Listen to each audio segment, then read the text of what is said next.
Мұса пайғамбардың кезінде бір уақиға болады. Қатты қиыншылық болады. Сол қатты қиыншылық қуаңшылықтан басталады. Яғни ел арасында жаңбыр жаумай, бұлақтан су шықпай, қатты сусап, бүкіл мал, жан, шөп, көгеріс қырыла бастайды. Сонда пайғамбардың алдына келеді адамдар. Ей Мұса, сен ұлы пайғамбар емессің ба? Алладан бізге жаңбыр тілеп берші. Алладан жаңбыр сұрашы дегенде пайғамбар айтады. Онда ертең таң ата барлығыңыз ең үлкен алаң далаға жиналыңыздар. Үлкен де, жас та, ауру да, сырқау да барлығы келсін дейді. Бүкіл барлық халайық келгенде Мұса пайғамбар оларды сапқа тұрғызып, өзі Аллаға жалбарына жаңбыр сұрайды. Ей Тәңірім, жаңбыр берші. Ей Тәңірім, жаңбыр берші.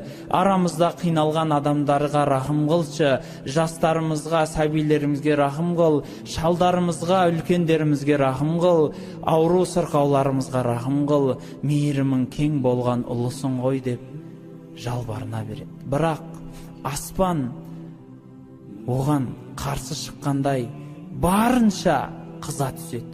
Барынша өзінің ыстығын төге бергендей күнде қыза береді.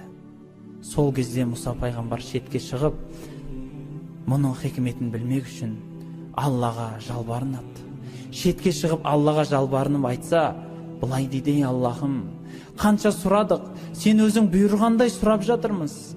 Бұл ісіңнің даналығы, хикметі неде дегенде көкейіне Алладан дауыс келеді. Ей Мұса, сендердің аралығыңда 40 жыл бойы күнә қылып, Алла тағалаға бірде-бір тәубе қылмаған, Алланы еске түсірмеген бір адам бар. Сол кісінің күнәсінің көптігінен мен сіздердің бастарыңызға осы бәлекетті, осы апатты, осы қуаңшылықты жібердім. Бұйыр, сол адам араларыңыздан шығып кетсін. Ол адам араларыңыздан шықпайды екен, сіздерге мен жаңбыр бермеймін депті. Сонда әлгі адам қалай болды екен дейсіз ғой жағдай. Мұса пайғамбар барады. Ол кісі патша іспеттес адам болған ғой. Бірден халайыққа бұйырады: ей халайық, ей халайық, сіздердің араларыңызда 40 жыл күнә қылған, жүрегі қатып қалған, Алланы танымайтын, ешқашан күнәсінен тәубе қылып, Алладан кешірім сұрап, ей Алла деп көзіне жас алмаған адам бар екен. Сол шығып кетпей бізге жаңбыр бермейді екен, шығып кетсін сол дейді. Сонда халық шулай бастайды: ай, шығып кетпей ме мынау? Қайда екен ол өзі? Аты кім екен ол өзі? Оны құрту керек қой деп адамдар әбіржей бастайды. Сонда әлгі кісі ортада тұр, оң жағына қарайды, сол жағына қарайды, бірақ шығып бара жатқан адамды көрмейді. Өзі екенін біледі. Өзі екенін біледі. Сонда барлық шын жүрегіменен Аллаға жалбарына бастайды: ей Аллахым, осынша елдің арасында енді мені шәрменде қылып, масқара қылайын дедің бе? Ей Аллахым, білемін, істеген күнәларым көп, және сол күнәларымды сені жоқ деп, саған қарсылықпенен, сені жек көргенімнен істеген емеспін. Бәлки өзімнің надандығымнан, өзімнің ақымақтығымнан, өзімнің қадірімді білмегеннен істедім.